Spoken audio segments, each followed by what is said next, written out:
اسلام آباد سے 257 کلومیٹر کے فاصلے پر برف پوش پہاڑوں کی چوٹیوں میں گھری سطح سمندر سے 75 فٹ بلند اور 800 مربع کلومیٹر رقبے پر محیط دنیا کی وہ خوبصورت اور جنت نظیر وادی واقع ہے جسے وادی کاغان کے نام سے پکارا جاتا ہے۔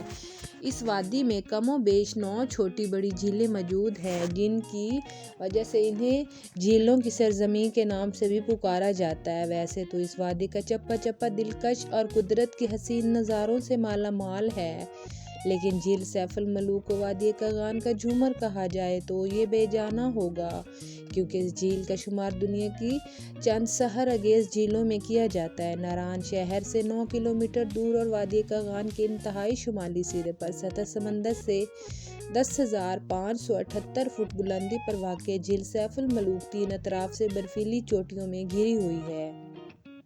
کہا جاتا ہے کہ یہ جھیل 3 لاکھ سال پہلے اس وقت وجود میں آئی جب وادی کاغان کا تمام علاقہ برف سے ڈھکا ہوا تھا اور ایک بہت بڑا برفانی تودے نے ٹوٹ کر اس دریا کے پانی کو روک لیا جو جھیل کے عین وسط سے گزر رہا تھا۔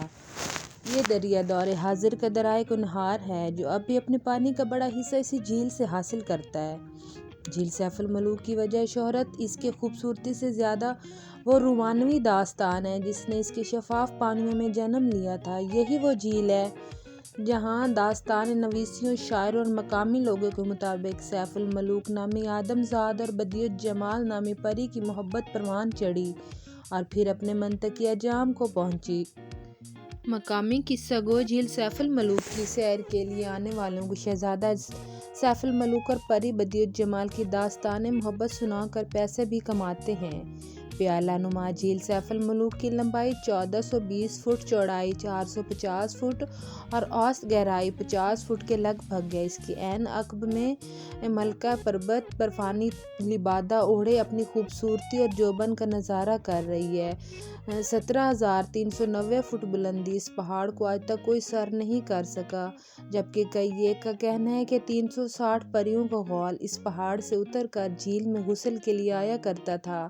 انہی میں سے ایک بدیع الجمال بھی تھی جو بعد ازاں سیف الملوک کے دام الفت میں گرفتار ہو کر دنیا کے عظیم رومانوی داستانوں میں امر ہو گئی۔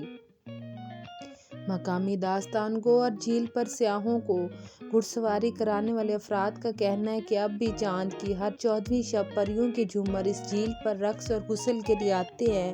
اس کے ثبوت کے طور پر وہ یہ دلیل پیش کرتے ہیں کہ 14ویں شب کو ان کے گھوڑے بدکتے ہیں، مختلف آوازیں نکالتے ہیں اور جھیل کی جانب جانے سے کتراتے ہیں، کیونکہ بقول ان کے گھوڑا ان عقل مند اور سمجھدار جانوروں میں سے ایک ہے جو نہ صرف کسی بھی غیر انسانی مخلوق کو دیکھ سکتے ہیں بلکہ ان کے قریب جانے سے بھی کتراتے ہیں۔ ناران کے مین بازار کے عقب میں ایک غار واقع ہے۔ لوگ اس غار کو بھی شہزادہ سیف الملوک اور بدیع الجمال کی محبت کا ایک اچھوتا اور لازوال ثبوت قرار دیتے ہیں۔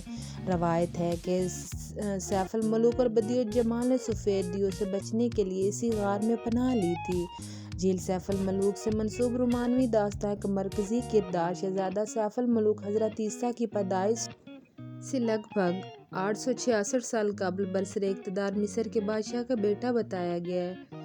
اسے خواب میں ایک حسین و جمیل پری کا دیدار کرایا جاتا ہے اور وہ جی جان سے اس پر فریفتہ ہو جاتا ہے۔ وہ اپنی مملکت کے سبھی نجومیوں سے اس پری کا اتا پتہ معلوم کرتا ہے تو اسے بتایا جاتا ہے کہ یہ پری موجودہ کاغان کے علاقے ناران میں ایک جھیل کنارے سے مل سکتی ہے۔ نجومیوں نے شہزادے کو یہ بھی بتایا کہ پری کے حصول کے لیے اسے 12 سال کی ریاضت بھی کرنی ہوگی۔ شہزادہ ایک نہایت پرخطر سفر کے لیے اس جھیل کے کنارے پہنچتا ہے جو آج کی جھیل سیف الملوک۔